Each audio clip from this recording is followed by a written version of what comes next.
Yet more on living with the coronavirus epidemic. Samuel Pepys here, in the year of 0 CE, living with the coronavirus epidemic.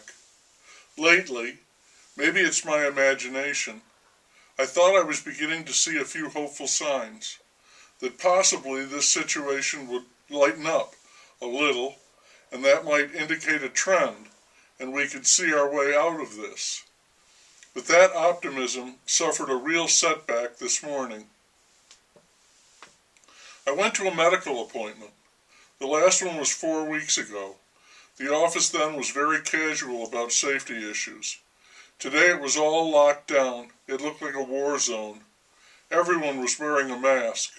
We had to fill out forms, mostly about our status with the virus. Seating in the waiting room was limited. We were advised that we could wait in our car and they would call us in. When it was time for my treatment, my wife was told to wait outside.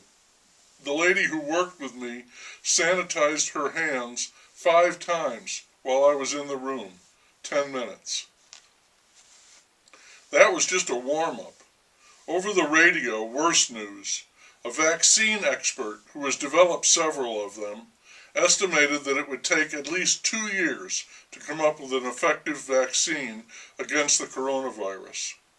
And our governor insisted that restrictions on social groups, a maximum of 10, along with social distancing and staying at home unless it's a necessity, all of that would continue until a vaccine against the coronavirus was available for everybody.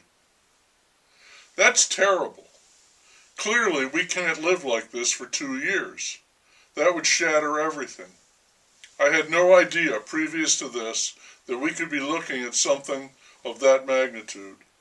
It's appalling. The slogan is that we're all in this together. When people get wind of this latest news, I think maybe they're going to say, "Not me, brother. You can count me out. I'm not hiding in my basement for 2 years. If I die, I die." So then, what? Arrests? If it came to that, I think there'd be big trouble. An uprising, leading swiftly to panic and chaos. The Joker would win. Because, for many reasons, we cannot go on like this for 2 years. Everything would break down.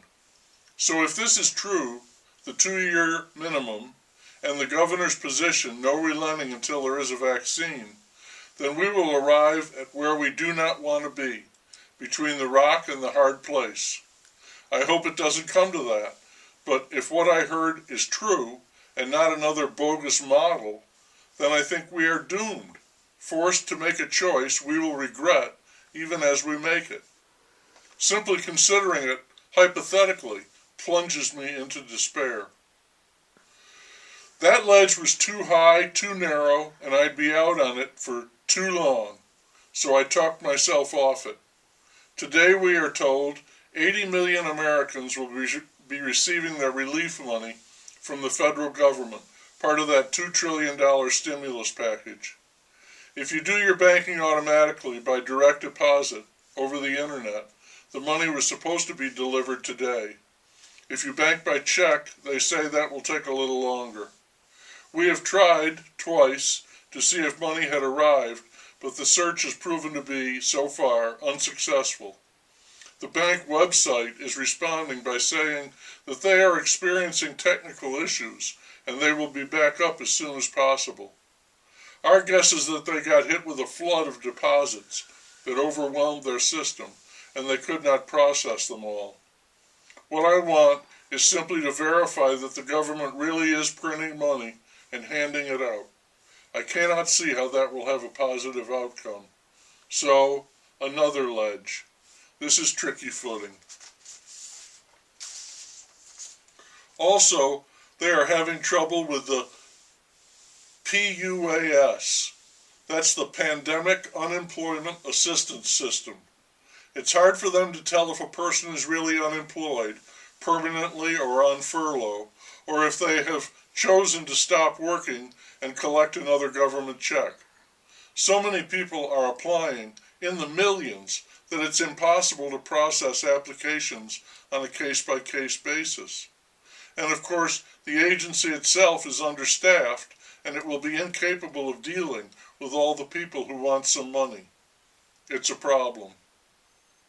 So many ads on TV now for lawyers and insurance bellow, "Get the money you deserve." That could be America's new anthem, replacing "In God We Trust." All that money, all that new money they're printing, they should take out "In God We Trust" and write, "Get the money you deserve." And we Americans want that money, whether we deserve it or not. Thing is, it really isn't money, hasn't been for quite some time, and now, as the saying goes, it isn't worth the paper it's printed on. So, come and get it.